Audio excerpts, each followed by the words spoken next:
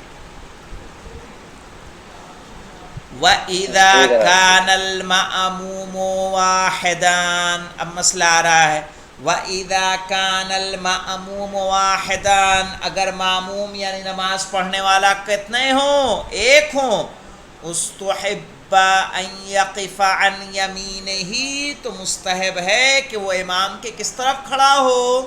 دائیں جانب کھڑا ہو۔ وَإِن كَانُوا جَمَاعَتَانِ، لیکن اگر کئی افراد ہوں، ایک جماعت ہو، ایک گروہ ہو، فَخَلْفُهُ یعنی خلف الامام، تو پھر کہاں کھڑے ہوں گے؟ امام کے پیچھے کھڑے ہوں گے۔ إِلَّا الْعَارِي، إِلَّا الْعَارِي یعنی سوائے برہنہ کے، کہ اگر کوئی شخص برہنہ نماز پڑھ رہا ہے تب کیا کریں گے؟ کہہ رہے ہیں پھر وہ کیا کرے گا؟ فَإِنَّهُ يَجْلِسُ وَسَطَهُمْ، مثلا اگر امام اور معموم دونوں کیا ہوں؟ برہنہ ہوں، مثلا جس طرح کی تصویریں آ جائیں، جس طرح کی تصویریں ہم نے امریکیوں کی دیکھی تھیں عراق میں حملے کے بعد، امریکیوں نے کس طرح سے ظلم کیا تھا عراقیوں پہ، جو ان کو فوج کہ ان سب کو برہنہ رکھا تھا۔ اب ایسی صورت میں، وہ جیل کا نام مجھے یاد نہیں آتا ہے، ٹھیک ہے، کافی مشہور ہوئی، اس کی تصویریں کافی شہرت پائیں۔ تو اب دیکھیں کہ جہاں امام بھی ننگا ہو، برہنہ ہو، معموم بھی برہنہ ہو، تب کیا امام آگے کھڑا ہوگا؟ کہا نہیں، فَإِنَّهُ يَجْلِسُ وَسَطَهُمْ، پھر امام کہاں بیٹھے گا؟ ان کے درمیان میں بیٹھے گا اور نماز کو ادا کرے گا، اور باقی سارے دونوں طرف ہو جائیں گے، چونکہ سارے کے سارے کیا ہیں؟ برہنہ ہیں۔ وَكَذَا الْمَرْأَةُ، وَكَذَا الْمَرْأَةُ میں 4 نمبر پہ دیکھیے عورت کس طرح سے جماعت پڑھے گی، أَيْ حُكْمُهَا كَحُكْمِ الرَّجُلِ، اس کا بھی حکم کس کی طرح ہے؟ آدمی کے طرح۔ فَإِنَّهَا إِذَا صَلَّتْ بِصَلَاةِ امْرَأَةٍ أُخْرَى تَصْنَعُ كَمَا يَصْنَعُ الرَّجُلُ، کہہ رہے ہیں کہ اگر وہ نماز پڑھے جماعت سے تو ایسے ہی انجام دے گی جس طرح سے انسان کرتے ہیں۔ لیکن اب دیکھیں وَلَوْ صَلَّيْنَا مَعَ الرِّجَالِ، لیکن اگر وہ کیا کریں گی، مثلا ایک عورت ہے تو کہاں کھڑی ہوگی؟ ایک عورت پیچھے کھڑی ہوگی امام کے، ایک عورت ہے، ایک امام نماز پڑھا رہا ہے تو عورت پیچھے کھڑی ہوگی۔ وَلَوْ صَلَّيْنَا مَعَ الرِّجَالِ، ٹھیک ہے، اور اگر وہ نماز پڑھیں سب کے سب کس کے ساتھ؟ آدمیوں کے ساتھ۔ یہاں پہ دیکھیے نہیں، یہاں جو مراد ہے وَكَذَا الْمَرْأَةُ سے مراد جو ہے کہ اگر عورت کو نماز پڑھا رہی ہے، ٹھیک ہے، عورت کو نماز پڑھا رہی ہے تو کیا ہوگا؟ عورت جو امامت کر رہی ہے وہ کہاں بیٹھے گی؟ درمیان میں بیٹھے گی، یہاں یہ مراد ہے، ٹھیک ہے، عورت کہاں رہے گی؟ درمیان میں۔ وَلَوْ صَلَّيْنَا مَعَ الرِّجَالِ، لیکن اگر وہ عورتیں مردوں کے ساتھ نماز پڑھ رہی ہیں، تَأَخَّرْنَا عَنْهُمْ، تو مردوں سے کیا رہیں گی؟ پیچھے ہو جائیں گی۔ ہم یہاں پہ رکتے ہیں، انشاءاللہ ان مسائل کو کل اور واضح کیا جائے گا۔ والحمدللہ رب العالمین۔